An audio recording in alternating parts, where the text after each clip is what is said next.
복 있는 사람은 악인의 꾀를 따르지 아니하며 죄인의 길에 서지 아니하며 오만한 자의 자리에 앉지 아니하며 오로지 주님의 율법을 즐거워하며 밤낮으로 율법을 묵상하는 사람이다.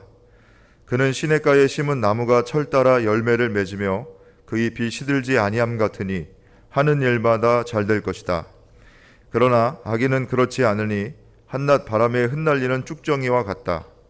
그러므로 악인은 심판받을 때에 몸을 가누지 못하며 죄인은 의인의 모임에 참여하지 못한다. 그렇다.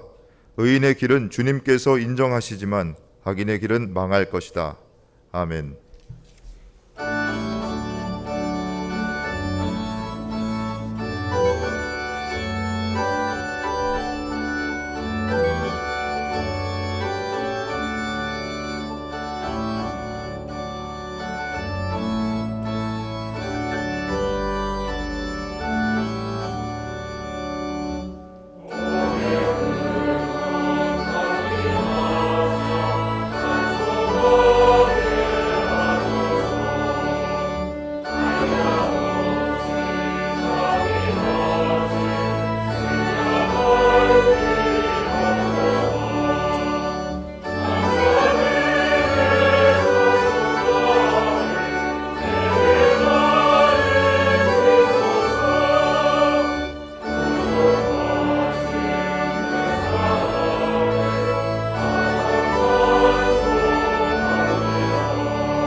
교동문 1번 시편 1편 말씀입니다.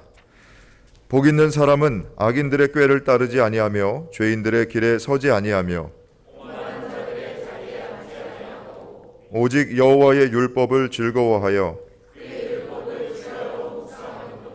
그는 시냇가에 심은 나무가 철을 따라 열매를 맺으며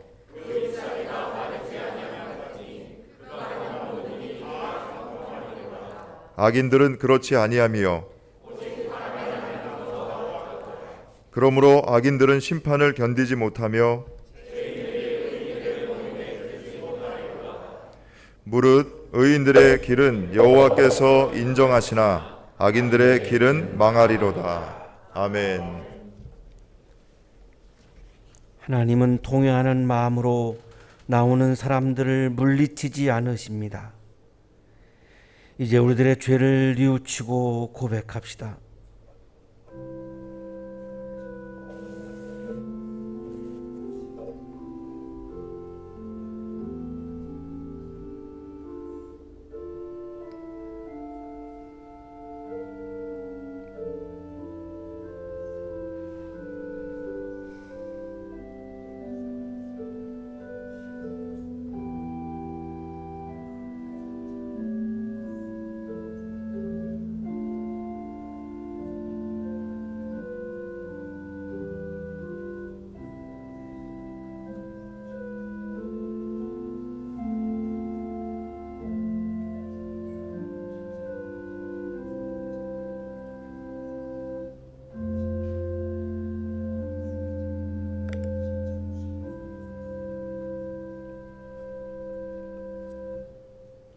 우리가 우리 죄를 자백하면 하나님은 신실하시고 의로우신 분이셔서 우리 죄를 용서하시고 모든 불의에서 우리를 깨끗하게 해 주실 것입니다.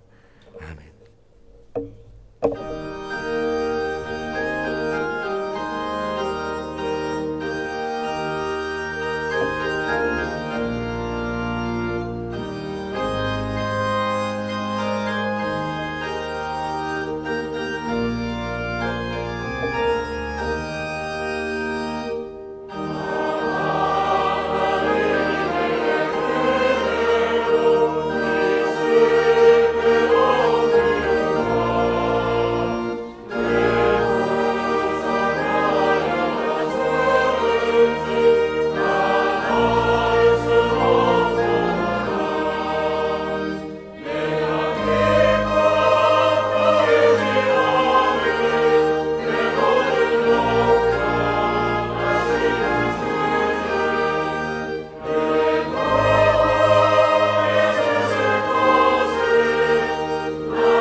다 같이 기도드리겠습니다.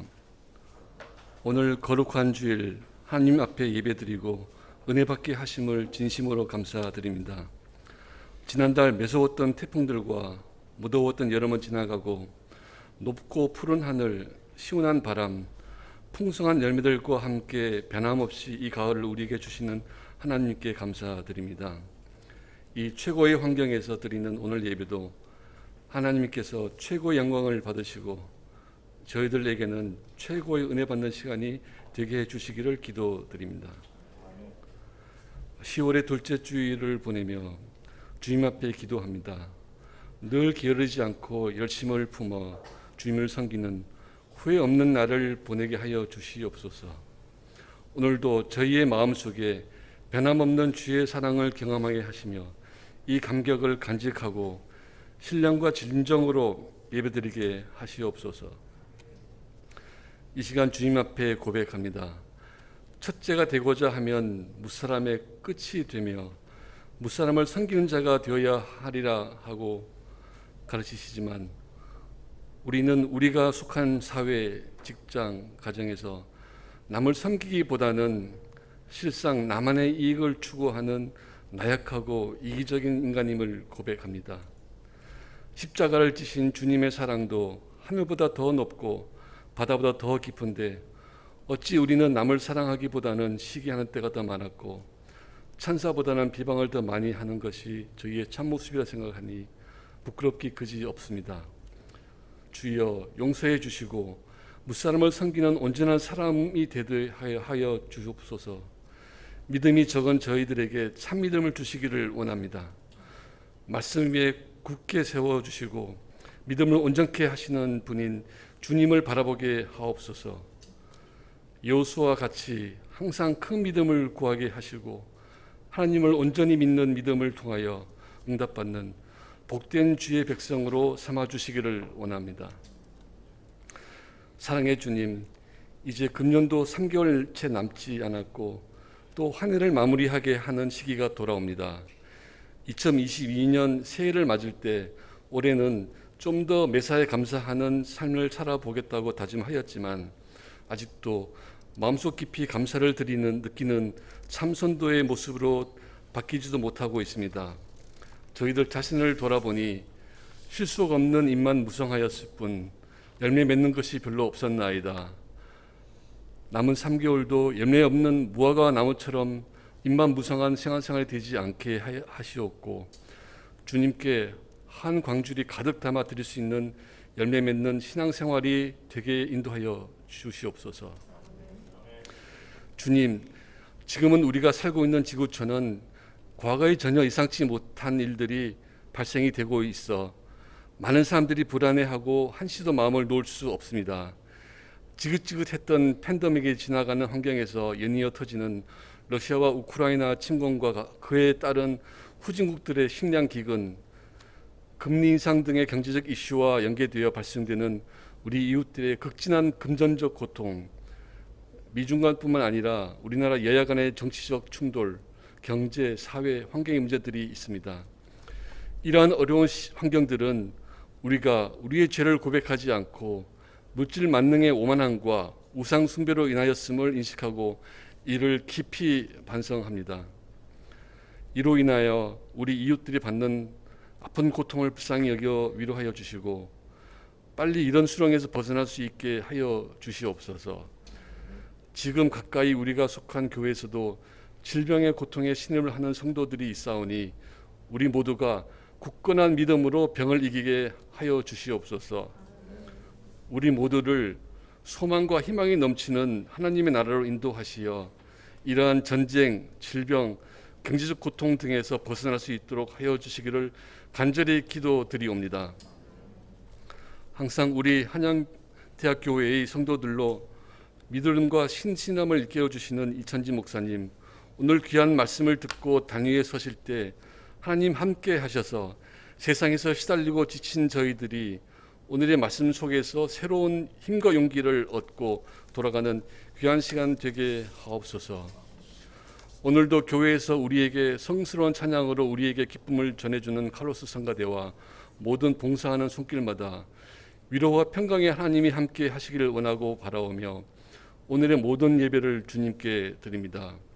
우리의 말이나 행동이나 말씀까지도 마음까지도 주님을 닮아가는 귀한 시간 되게 하옵소서. 감사드리며 우리의 죄에서 구원하여 주신 예수 그리스도의 이름으로 기도드립니다. 아멘.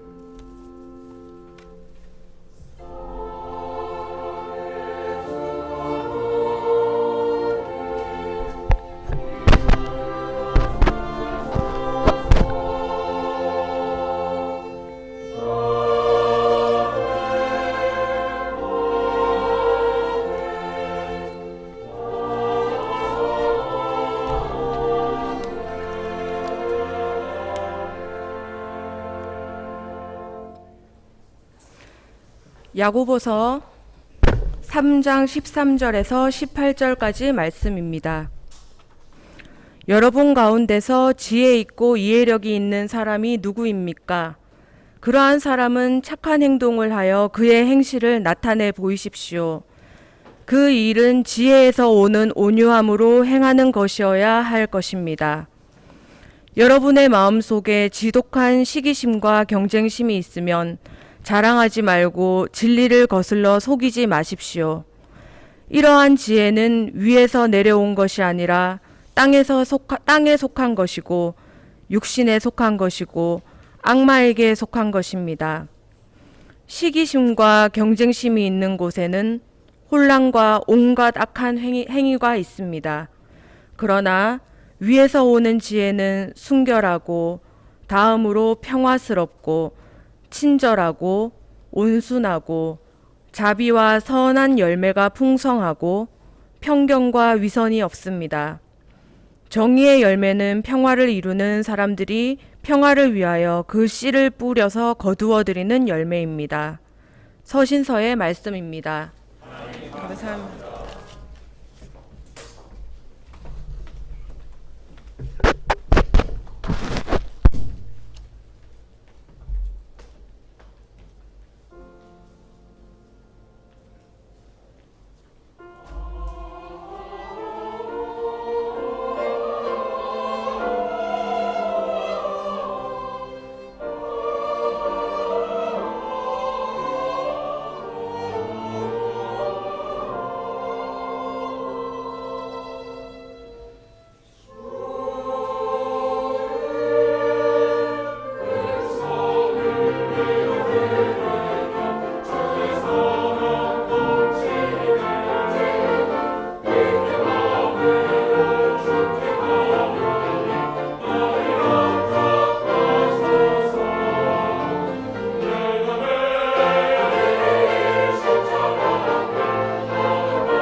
옆에 계시는 분과 사랑의 인사 나누시겠습니다.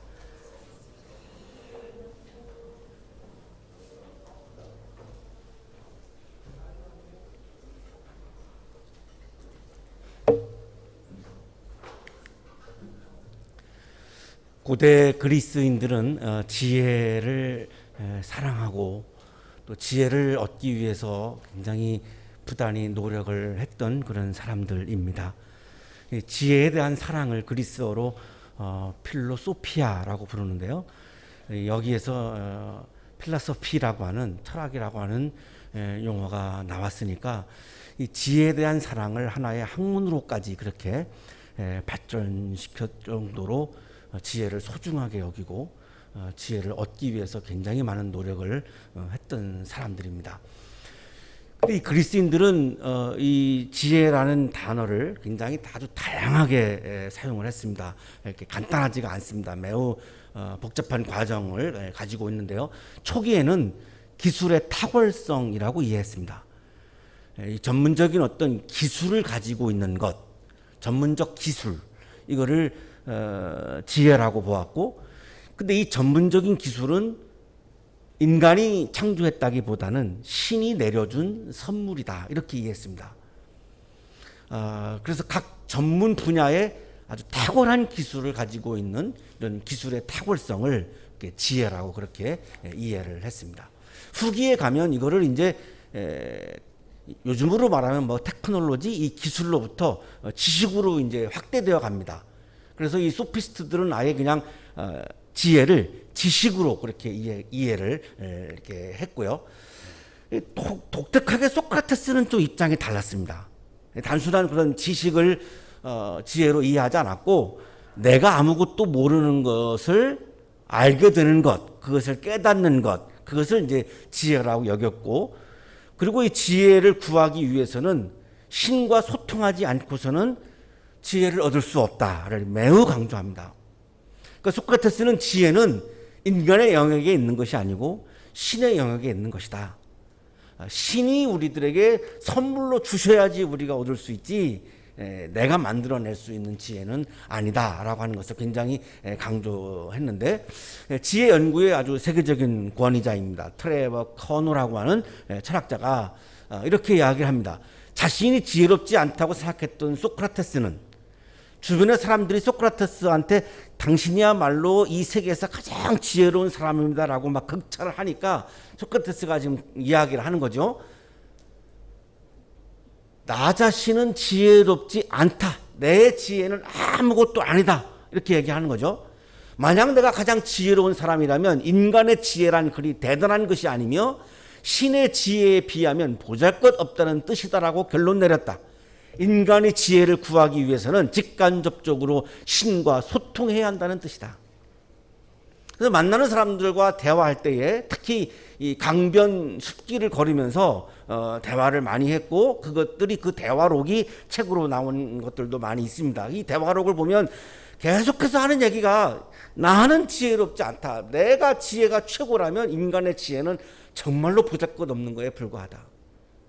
진정한 지혜는 신의 지혜이고 우리가 신과 소통을 하려고 부단히 노력을 해야 된다.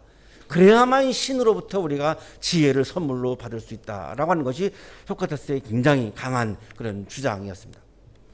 플라톤은 이데아를 강조했죠. 그래서 최고의 선, 이거를 이제 지혜로 보았죠. 이데아에 해당하는 아주 궁극적인 선, 최고의 선을 이제 지혜로 보았고, 아리스토텔레스는 이 필로소피아를 굉장히 강조했던 사람이죠. 이 철학을 굉장히 강조한 사람입니다. 그러니까 지혜는 뭐냐?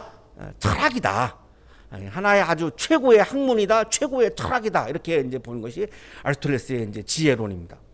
스토아 철학자들은 실천을 강조했죠. 그래서 어떤 지식이 있는데 이것이 실천된 지식, 실천으로 이어진 지식, 그거를 이제 지혜라고 보았는데, 우리가 오늘 보려고 하는 야고보서가 신약의 지혜서라고 말할 수 있습니다. 지금 지혜를 이렇게 쭉 묵상하는 이유는 오늘 야고보서의 말씀, 야고보서라고 하는 성경이 신약의 지혜서에 해당하는데, 야고보서도 굉장히 강조하는 것 중에 하나가 실천입니다. 실천이 없는 것은 하나님의 지혜가 아닙니다. 아주 이렇게 강력하게 주장을 하는 오늘 성서인데 약간 이 부분은 비슷합니다. 스토아 철학자들도 실천되지 않은 지식은 지혜가 아니다. 실천으로 이어진 지식이 진정한 지혜다. 이렇게 강조를 합니다. 자, 오늘 야고보서가 기반을 두고 있는 것이 유대인들의 지혜입니다. 유대인들도 굉장히 지혜를 사랑했던 사람들이고 지혜를 얻기 위해서 굉장한 노력을 했던 사람들인데 유대인들도 역시 그리스도인들처럼 초기에 지혜를 삶의 기술로 이해했습니다. 우리가 지난주에 잠깐 우리가 보았었죠. 지혜는 삶의 기술이었다라고 하는 걸 보았는데 어떤 전문 분야의 어떤 전문적인 기술, 우리가 행복하게 살아가기 위한 삶의 기술, 이런 것들을 지혜라고 봤어요. 그래서 뭐 손재주, 그리고 축제 기술, 그러니까 돈을 모으는 기술, 이것도 하나의 지혜로 보았습니다. 그리고 통치하는 기술, 정치하는 분들의 통치하는 기술, 그리고 이제 교육하는 사람들은 교육 방법론, 이것들을 지혜라고 그렇게 이제 이해를 했고요. 그러나 거기서 그치지 않습니다. 히브리인들도 자, 그 지혜는 우리가 삶의 기술이라고 하는 그 지혜는 하나님의 영역에 있는 것이다라고 봤습니다. 인간이 창조하는 것이 아니라 하나님으로부터 받는 선물이라는 거죠. 그래서 이거 우리가 이제 뭐 탤런트 이런 말도 쓰는 건데 하나님으로부터 각 받은 천부적인 그런 거, 천부적인 재능, 우리가 그런 말을 하는데요. 하나님으로부터 받은 것이라는 거죠. 그래서 결국은 유대인들이 이해하는 지혜는 하나님의 뜻에 복종하는 행동, 이거를 지혜로 보았습니다. 여기도 행동이 들어갑니다. 하나님의 뜻에 복종하는 행동, 이것이 진정한 지혜다. 그래서 지혜는 잠언서에서 우리가 지난주에 보았죠. 하나님을 경외하는 것이 지혜의 근본이다. 우리가 이런 본문을 봤는데요. 하나님의 뜻에 복종하는 행동, 하나님을 경외하고 하나님께 순종하는 마음으로 하나님의 뜻에 복종하는 행동이 지혜다. 아주 독특한, 전 세계에서 아주 독특한 그런 지혜 사상을 가지고 있는 것이 유대인들이고, 이것이 우리 구약에도 지혜서들이 있습니다. 구약에 아주 잘 욥기, 잠언, 전도서 이런 성경이 이제 지혜서인데요. 여기 아주 잘 나타나 있고, 이런 구약의 지혜서에 히브리인들의 지혜 사상에 바탕을 두고 기록된 서신서가 오늘 우리가 함께 성서 일과로 받고 있는 야고보서입니다. 그래서 쉬울 것 같은데 야고보서가 만만치 않습니다. 이 아주 오래된 구약 전통, 히브리 전통의 지혜를 뿌리를 두고 있어서 굉장히 우리가 읽기가 그렇게 만만하지 않은 그런 성경입니다. 오늘 성서 일과 본문은 잘 나오고 있어요. 예. 오늘 성서 일과의 본문은 지혜를 위에서 오는 지혜, 땅에 속한 지혜, 이렇게 두 가지로 구분을 합니다. 아주 명확하게 구분을 해요. 야고보서가. 지혜는 두 가지가 있는데 하나는 위에서 오는 지혜, 하나는 땅에 속한 지혜. 위에서 오는 지혜는 하나님이 주시는 지혜를 말씀하시는 것이고, 땅에 속한 지혜는 나의 지혜를 말씀하는 겁니다. 지혜는 이 두 가지로 구분되는데, 나에 속한 지혜는 열매가 없다는 겁니다. 위로부터 오는 하나님의 지혜에는 열매가 가득하다는 겁니다. 이것이 야고보서 오늘 우리 성서 일과의 결론에 해당하는 건데, 오늘 성서 일과 본문은 이렇게 시작합니다. 여러분 가운데서 지혜 있고 이해력이 있는 사람이 누구입니까? 굉장히 도전적으로 시작합니다. 왜 그럴까요? 교회 안에 누가 더 지혜로운 사람인가, 누가 더 지식이 많은 사람인가를 가지고 자꾸만 갈등이 일어났습니다. 분란이 일어났습니다. 이것이 결정되어야 그 사람의 지혜를 모든 교인들이 따를 거 아니겠습니까? 어쨌든 하나로 정해서 가야 되는데 지혜가 분분하죠. 지식이 분분하죠. 우리 사람들 사이에서는 지혜가 분분하고 지식이 분분할 수밖에 없습니다. 그건 너무나 당연한 거죠. 그런데 공동체는 한 방향으로 가야 되기 때문에 하나를 결정해야 되죠. 자, 그러면 가장 지혜로운 것을 선택해야 되고 최고의 지식을 선택해야 되는데, 이게 사람마다 다 주장이 다른 거예요. 내가 더 지혜롭다. 내가 더 최고의 지식을, 전문적인 지식을 가지고 있다라고 주장을 하니까 이거를 또 이제 지지하는 사람들이 또 확 나눠줘가지고 교회가 분란으로 가는 거죠. 그래서 야고보서가 도전적으로 말씀하죠. 여러분 가운데서 지혜가 뛰어나다고 주장하는 사람들 중에서, 지식이 뛰어나다고 주장하는 사람들 중에서 지혜 있고 이해력이 있다고 하는 사람 나와보세요. 이런 겁니다. 나와보세요. 우리가 좀 봅시다.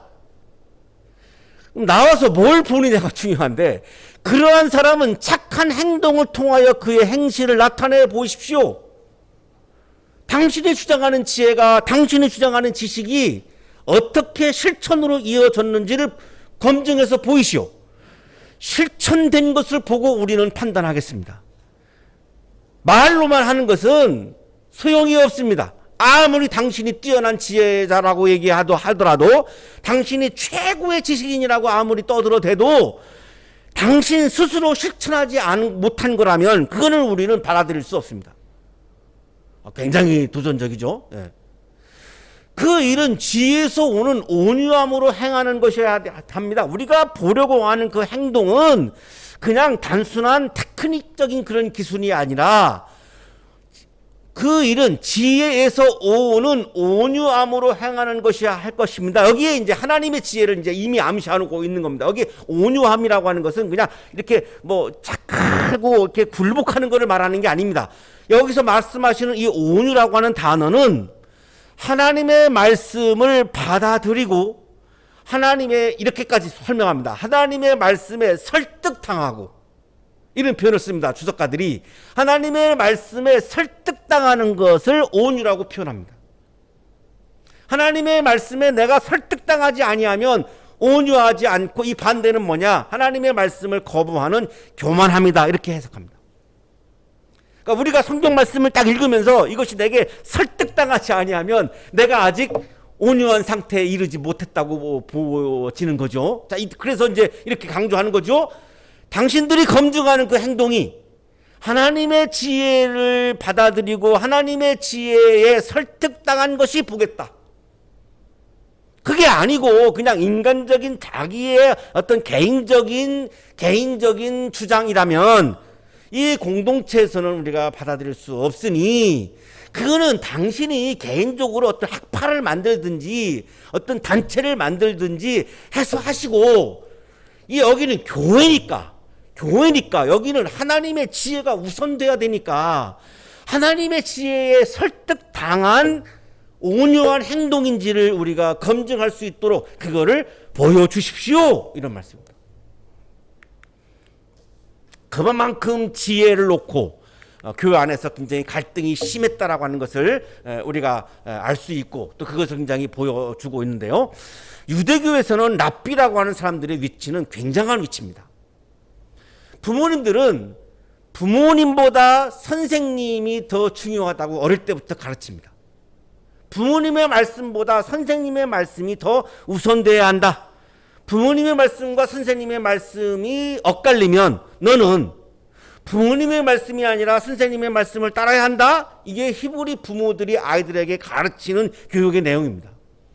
그러니까 랍비는 정말 최고로 존경받는 그런 사람들이었죠. 자, 그런데 이제 유대교가 기독교로 바뀌죠. 이게 이제 기독교가 이제 예수님을 이제 구주로 받아들이고 영접하는 기독교인들이 이제 교회를 구성했죠. 그러니까 유대교 회당이 아니죠. 유대교라고 하는 종교가 아니라 기독교라고 하는 새로운 종교죠. 그럼 여기에서 유대교 회당에서는 랍비가 가르치는데, 똑같이 교회 안에서도 이제 가르치는 교사가 있어야 되죠. 하나님의 말씀을 가르쳐야 되니까. 그래서 이걸 그냥 교사라고 불렀는데, 이 교사들 중에 하나님의 지혜를 정확하게 가르치는 교사들도 있지만 거짓 교사가 나타난 겁니다. 엉터리 교사가 나타난 거예요. 하나님의 지혜가 아닌 자기의 철학이나 자기의 이념이나 혹은 자기의 어떤 이권을 지혜로 둔갑시켜가지고 그걸 사람들에게 막 가르치는 거짓 교사들이 출현한 겁니다. 거짓은 어디든지 존재하죠.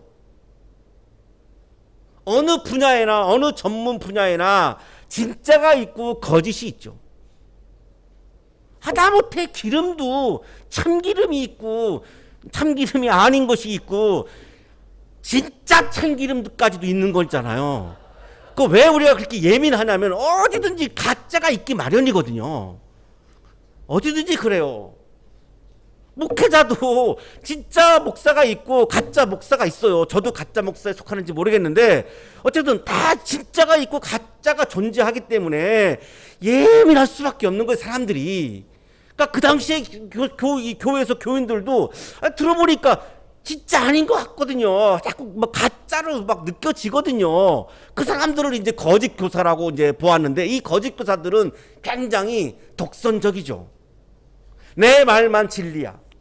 다른 사람의 말은 다 진리가 아니야. 굉장히 이제 대체적으로 교만한 경우가 많고 내 말만 진리라고 하는 어떤 선입견에 사로잡혀 있는 경우가 다 그런 건 아니고 그런 경우가 많고 하나님의 진리를 살짝살짝 왜곡시켜서 자기에게 유리한 이야기를 하고 사적인 주장을 마치 공적인 주장인 것처럼 사적인 주장을 마치 하나님의 진리인 것처럼 이렇게 막 이야기하는 사람들이 나타나는 거예요. 그러니까 교인들이 볼 때 뭐 상식이 없습니까? 지식이 없습니까? 다 그 사람들도 당시에 철학 교육을 다 헬라 문화권에서는 받은 사람들이기 때문에 분별할 수 있거든요. 그러니까 이게 동의가 안 되는 거죠. 그러니까 이제 막 갈등이 벌어질 수밖에 없잖아요. 어떤 게 진짜 지혜냐, 어떤 게 가짜 지혜냐, 막 이제 갈등이 막 심각해지니까 야고보서가 이렇게 말씀하는 거예요. 여러분 가운데서 지혜 있고 이해력 있는 사람이라고 자신하는 사람 나오세요, 나오세요. 자, 우리가 검증합시다. 뭘 보고? 행동을 보고. 그 행동이 하나님으로부터 온 행동인지, 그냥 가식인지, 흉내내는 것인지 한번 봅시다. 그러면 진정한 지혜인이 누구인지, 진정한 지식인이 누구인지를 우리가 확인할 수 있지 않겠습니까? 그리고 나서 그거를 가지고 우리 공동체의 방향으로 정해야 우리 교회가 좋은 교회가 되고 하나님이 기뻐하는 교회가 될 거 아니겠습니까? 지금 이렇게 말씀을 하는 거죠. 야고보서에서의 말씀하시는 지혜는 지적인 거를, 지식적인 거를 의미합니다.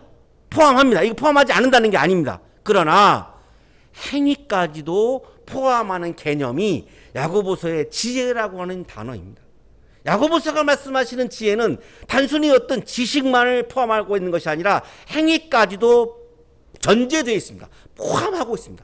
그래서 신약 성경 중에 행위를 가장 강조하는 성경 중에 하나가 야고보서입니다. 그러니까 마르틴 루터 같은 사람은 오직 믿음으로만 강조했잖아요. 그래서 자기가 책을 쓰면서 야고보서를 지푸라기 서신서 이렇게 약간 비하시켜요.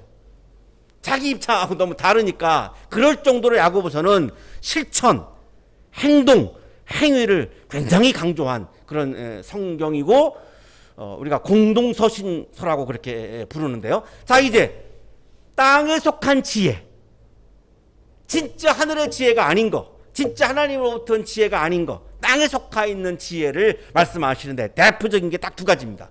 시기심과 경쟁심입니다. 시기심과 경쟁심은 이건 무조건 땅에 속한 지혜다. 하나님으로부터 온 지혜가 아니다. 그거는 진리를 거스를 수밖에 없다.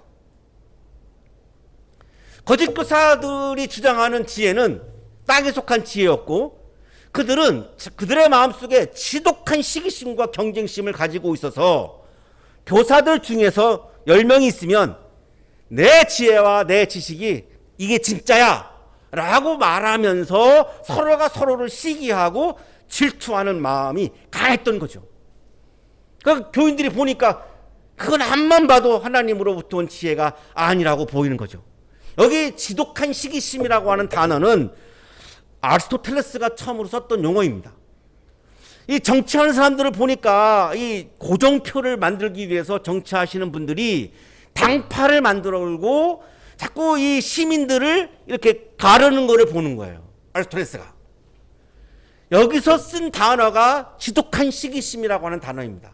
정치인들이 자기의 어떤 정치적인 이익을 위해서 어떤 사람들을 자꾸만 이렇게 나누고 분리시키고 시기심을 조장하고 이기심을 조장하고 이렇게 해가지고 어떤 자기 어떤 블록을 지지자의 블록을 딱 구성하는 걸 보면서 이거를 지독한 시기심이다 이렇게 표현을 했는데 지금 야고보서가 그대로 그 단어를 쓰고 있습니다. 지독한 시기심. 이웃에게 좋은 일이 있으면 축하해야 하는 것이 상식이죠. 근데 우리가 살면서 한번 되돌아보면 내 옆에 누군가가 굉장히 좋은 일이 있으면 너무너무 막 기쁠 때도 있는데 괜히 마음이 불편할 때도 있잖아요. 이게 시기심이죠. 이건 분명히 땅에 속한 지혜라는 겁니다. 교회에서 직분을 얻기 위해서 막 경쟁하는 거. 경쟁하려면 다른 사람들을 깎아내려야 되잖아요. 의도적으로 깎아내려야 됩니다. 경쟁에서 이기려면. 그러니까 교회 안에서 경쟁하는 거 땅에 속한 지혜라고 말씀합니다. 교회에는 경쟁이 있어서는 안 된다고 말씀하는 거예요. 왜냐하면 경쟁을 하면 사랑의 공동체가 무너지고 사랑의 공동체가 무너지면 신앙 공동체가 무너지기 때문에 교회 안에는 경쟁이라고 하는 구조 자체가 있으면 안 된다는 겁니다. 자, 한국 교회는 경쟁 구조가 많습니다. 교회 안에. 왜 그럴까요? 그래야지 서로가 이렇게 막 경쟁이 벌어져야 더 헌신을 해서 성장을 할 거 아니겠습니까? 교회 성장을 하려면 경쟁이 필요하거든요. 자, 그러나 야고보서는 교회 안에 경쟁이 있으면 안 된다는 겁니다. 그거는 땅에 속한 거라는 겁니다. 우리 교회는 뭐 이제 초급하니까 해당이 안 됩니다만 교단들은 교단장을 이렇게 선출할 때 경쟁을 합니다. 그러니까 막 돈까지 막 씁니다. 자, 이런 거는 다 땅에 속한 지혜라는 겁니다. 그러니까 진짜 교인들은 막 교단장에 출마해서 막 선거운동하고 이러는 거를 우습게 봐야 되는 거죠. 야, 참 우습구나. 저거 정말 이거 정말 인간적인 거네. 저거 신앙적인 거 아니네. 이렇게 하고 오히려 보이콧까지 한다고 봐요. 저는 신앙적인 게 아니에요. 전혀 아니에요. 전혀. 우리가 세상에서는 경쟁 안 할 수 없습니다. 해야 됩니다. 안 하면 못 살아요. 못 살아요. 경쟁할 수밖에 없어요. 지금 교회 안을 말하는 거예요. 교회 안에서는 경쟁하는 구조를 다 없애야 된다는 거죠. 그래서 우리 교회가 직분이 없는 거예요. 직분이 없으니까 경쟁이 없잖아요. 그러니까 분열이 없잖아요. 이거를 만마지게 나오는데 그래서 평화의 열매와 정의의 열매가 가득해진다. 딱 우리 교회를 두고 말하는 거예요. 아멘 안 하시는 분들은 이제 직분을 갖고 싶은 분들로 제가 이렇게 이해를 해야 되겠는데 진짜 이거 중요한 부분이에요. 직분이 없다는 거. 신학자들이 이거 들으면 다 놀래요. 저한테 못 믿겠다요. 못 믿겠대요. 그럼 누가 오냐요, 교회를. 누가 오냐요. 누가 오긴요. 좋은 교인들이 오시죠. 진짜 교인들이 오시죠. 직분과 아무런 관계없이 진짜 말씀에 사모하는 진짜 좋은 교인들이 올 거 아니겠습니까? 우리 교회는 그런 교회예요. 제가 그러면 어떻게 그게 가능하냐고 못 믿겠다는 거죠. 왜 경쟁이 없어야 됩니까? 경쟁하면 사랑을 못하죠. 어떻게 경쟁자하고 사랑을 합니까? 말이 안 되죠. 사랑을 못하면 신앙 공동체가 아니잖아요. 너무나 당연한 거예요. 시기심, 경쟁심 이거는 하나님으로부터 온 지혜가 아니라 땅에 속한 지혜고 욕망으로부터 나온 지혜이고 그거는 하나님의 진리를 거스르게 된다는 거죠. 그런데 어떻게 하나님의 지혜를 실천할 수 있겠는가? 안 된다는 거죠. 이러한 지혜는 위에서 내려온 것이 아니라 딱 못 박죠. 야고보서가 굉장히 분명하게 말씀을 하세요. 굉장히 강하게 말씀하기도 하고요. 이러한 지혜는 시기하는 거, 경쟁하는 것은 위에서 내려온 것이 아니라 이렇게. 그래서 제가 속해 있는 교단에서 교단에 이제 어려우니까 미래를 위해서 한번 뭐 발제를 좀 하라 그래서 가가지고 이 교단장 선거 이거는 신앙적인 게 아니니까 야 신앙과 결부시켜서 얘기하지 마시라고 앞으로 이건 그냥 단순히 욕망이니까 그냥 욕망에서 한다라고 그냥 선언하고 하시라고 후보자들이 제가 그런 대놓고 앞에서 그런 얘기를 한 적이 있어요. 신앙적인 거하고 아무 관계 없다고 내가 보기에 그 근거를 이 기절을 제가 그때 들었는데 이러한 지혜는 위에서 내려온 것이 아니라 땅에 속한 것이고 육신에 속한 것이고 이건 이제 굉장합니다. 악마에게 속한 것입니다. 이렇게 시기하고 경쟁하는 것은 악마에게 속한 것이다라고 말씀합니다. 이거를 왜 안 듣는지 이 말씀을 왜 안 읽는지 모르겠어요. 악마에게 속한 것을 어떻게 해요? 어떻게 해요? 할 수가 없죠. 도저히 하려고 할 마음이 들 수가 없죠. 악마에게 속해 있는 거라고 말씀하시는데요. 내 주변 사람들이 잘 되는 거는 정말 진심으로 막 기뻐야 되는 거죠, 내가. 경쟁하지 않고 사랑하고 배려하고 양보해야 된다라고 하는 것을 지금 말씀하는 거예요. 그것이 하늘에서 내려온 지혜라는 거예요. 시기심과 경쟁심 있는 곳에는 혼란과 온갖 악한 행위가 있습니다. 시기하고 경쟁하면 거기에 굉장히 많은 막 악한 수들이 막 나오고 막 술수가 나오고 그러다 보니까 막 혼란스럽고 교회도 막 다 질서가 없어지고 막 그럴 수밖에 없어요.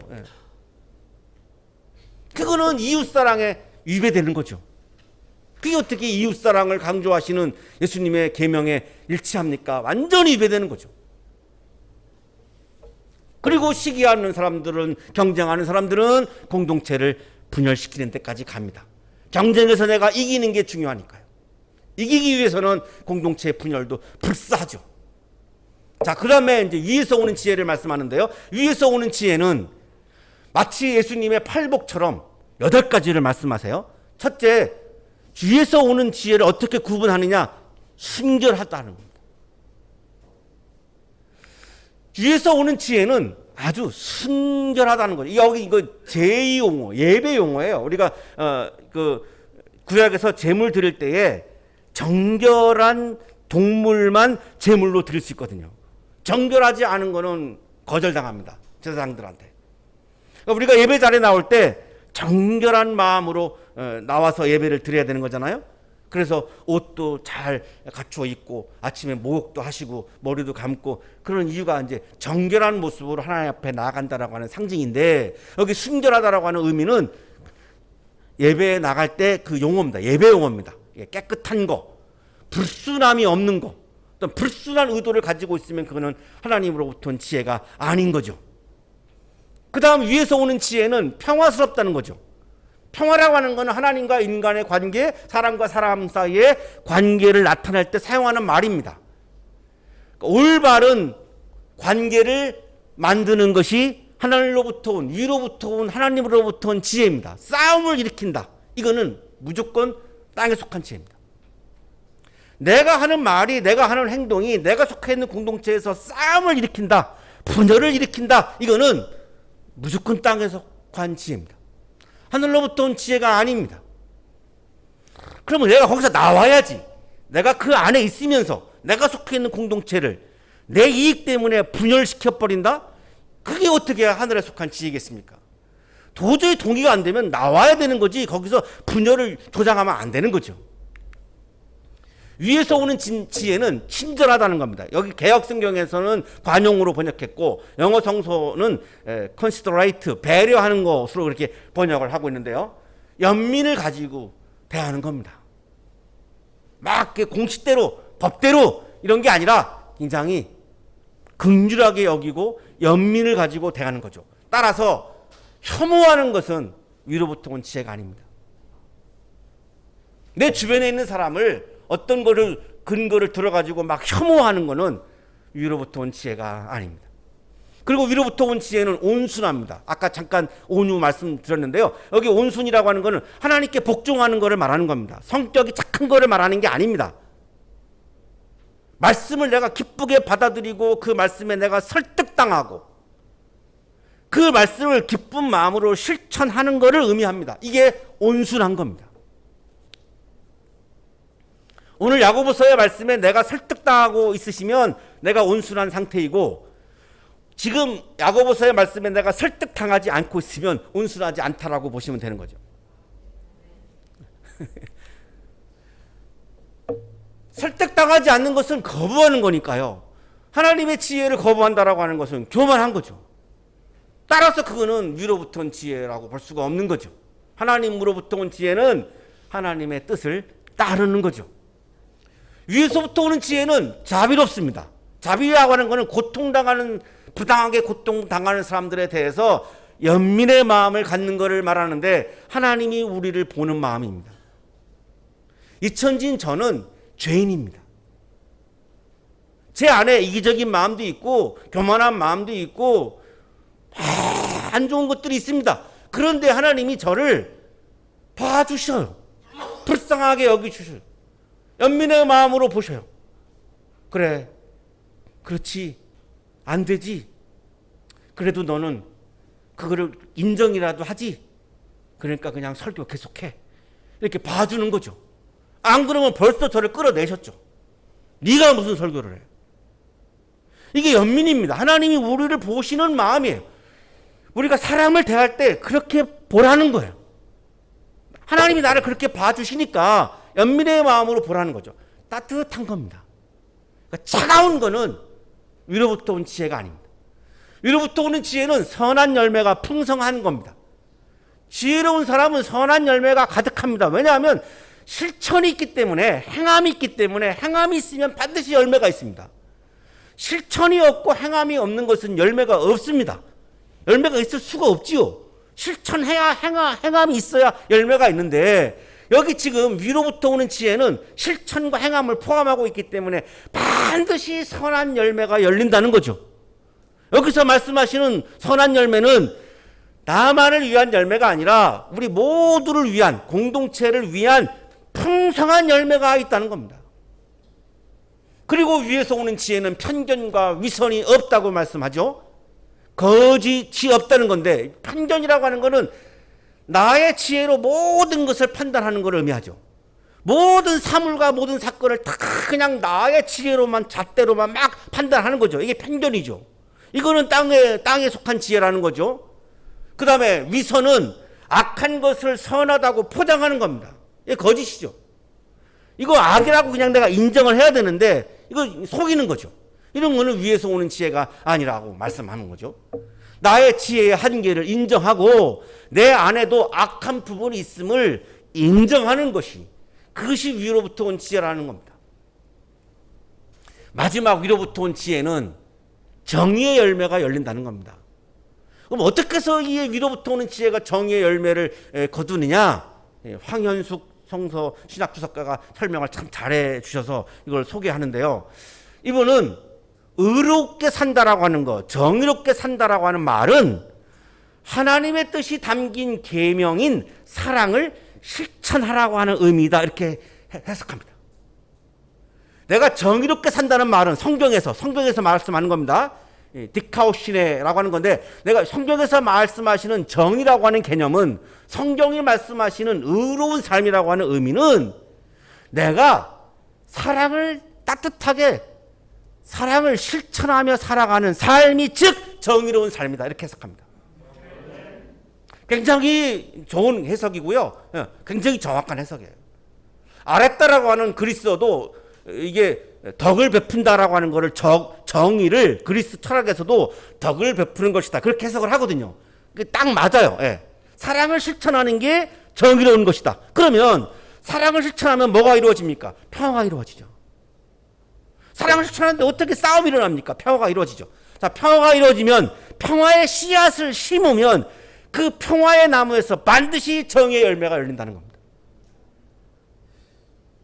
그러니까 사랑의 실천이 평화로 이어지고 평화가 정의로 이어질 수밖에 없다는 겁니다. 그래서 위로부터 온 지혜는 반드시 정의의 열매를 풍성하게 한다는 겁니다. 우리 청년들은 정의라고 하는 것에 대해서 굉장히 민감하시죠? 예, 굉장히 많이 민감합니다. 정의로움, 공정함, 이것은 굉장히 민감한데요. 그 정의로움, 공정함은 무엇으로 이루어지느냐? 사랑의 실천으로 이루어지는 겁니다. 그래서 우리 학교가 여러분들에게 사랑의 실천을 가르치는 있는 거죠.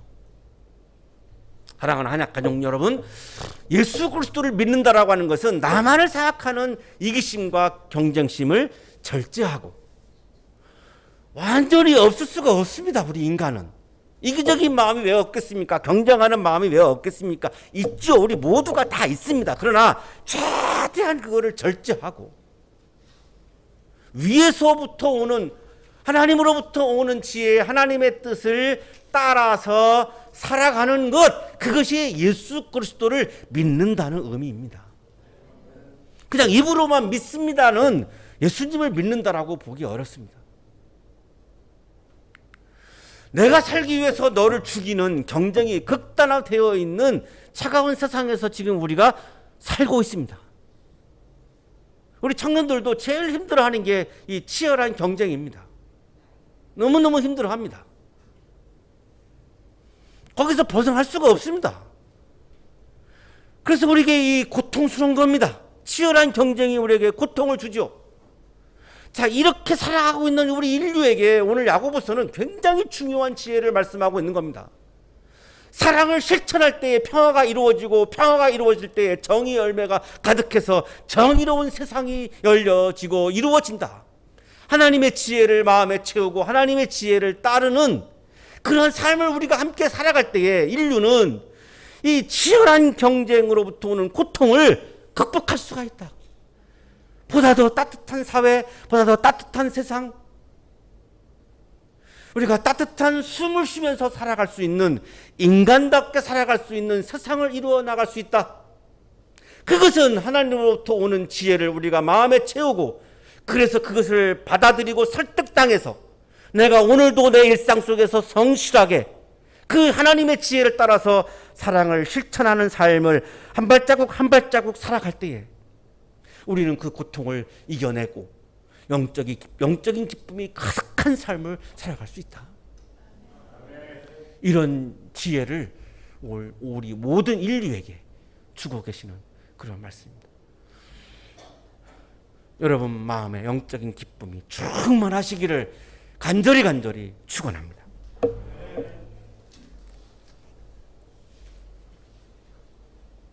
거룩하신 주님, 노력을 해보지만 이기심과 과열되어 있는 경쟁심으로 내 마음에 가득 차서 하나님을 바라보지 못하고 하나님의 뜻을 외면하고 하나님의 지혜가 아닌 내 욕망으로부터 나온 지혜를 따라서 살아갈 때가 많이 있습니다. 우리를 불쌍히 여겨 주옵소서. 우리에게 믿음을 주셔서 하나님이 주시는 지혜에 설득당하게 해주시고 하나님이 선물로 주시는 하나님의 지혜를 내 마음에 가득 채워서 시기심과 경쟁심을 이겨내고 극복해내고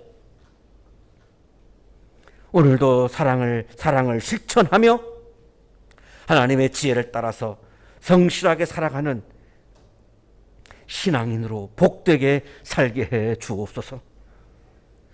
예수 그리스도 이름으로 기도하옵나이다. 아멘.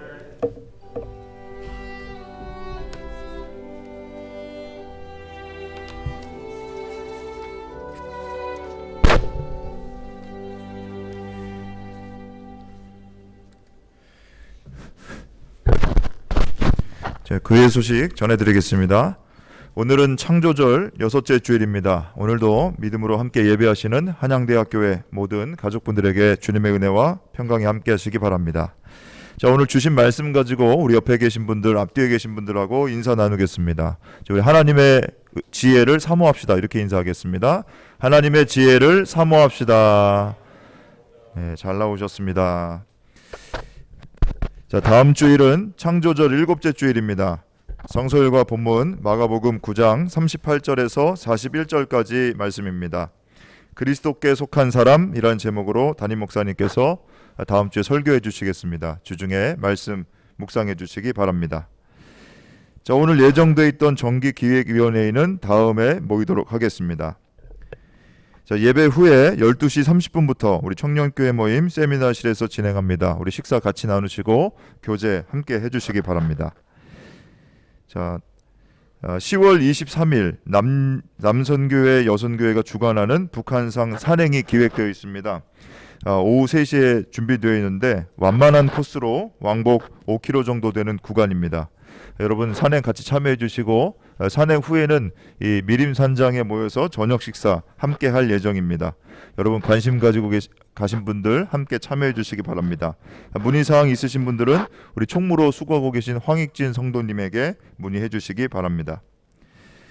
자, 방송장비 교체를 위해서 기금 적립하고 있습니다. 예배당의 영상 음향 장비 교체 위해서 기도하며 봉헌하실 분들 우리 목적 헌금으로 봉헌해 주시기 바랍니다. 자, 이를 위해서 여선교회와 재무부에서 11월 1일 예정인데요. 바자회 준비 중에 있습니다. 바자회 물품 함께 후원해 주실 분들 우리 사무실이나 우리 여선교회 회장님께 전해 주시면 저희가 이 물품을 팔아서 방송장비 교체 위해서 기금으로 적립하도록 하겠습니다. 많은 관심과 참여 부탁드립니다. 자, 교회력과 성서일과 10월 예배 안내는 가지고 계신 주보를 참조해 주시기 바랍니다. 자, 이 시간 우리 교회 방문해 주신 분들 좀 소개해 드리겠습니다. 한양대학교 여성동문회 회장님하고 부회장님 참여하셨는데요. 이상은 회장님 그리고 엄애선 부회장님 우리 예배에 함께 해주셨습니다. 이 자리에 계신 잠깐 자리에서 일어나실 때 환영의 박수 드리겠습니다. 네, 감사합니다. 자, 이상 교회 소식 알려드렸습니다.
거룩하신 하나님, 오늘 사랑의 열매가 가득한, 평화의 열매가 가득한, 정의의 열매가 가득한 하나님의 지혜를 선물로 부어주셔서 감사합니다.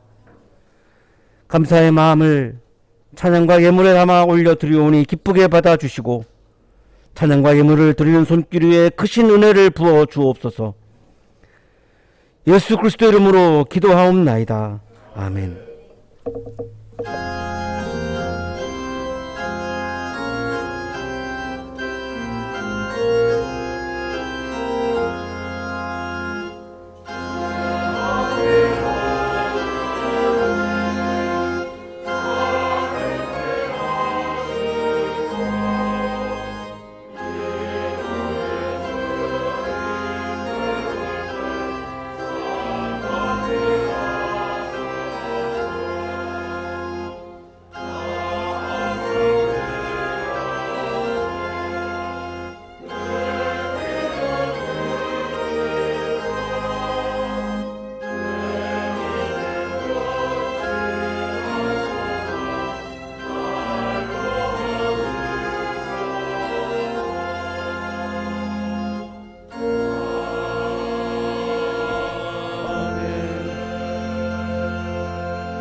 이제는 우리에게 하나밖에 없는 생명까지도 아낌없이 사랑으로 나누어 주시는 예수 그리스도의 은혜와 오늘도 우리에게 말씀을 주시는 하나님의 사랑하심과 생명의 기운을 주시는 성령의 역사하심이 오늘 선물로 부어주시는 하나님의 지혜를 우리 마음에 가득가득 채우고 주님의 지혜를, 주님의 뜻을, 주님의 말씀을 실천하기 위해 세상을 향하여 힘차게 나아가는 우리 모든 한양 가족들의 삶 속에 지금부터 영원토록 함께 하시기를 간절히 축원하옵나이다. 아멘.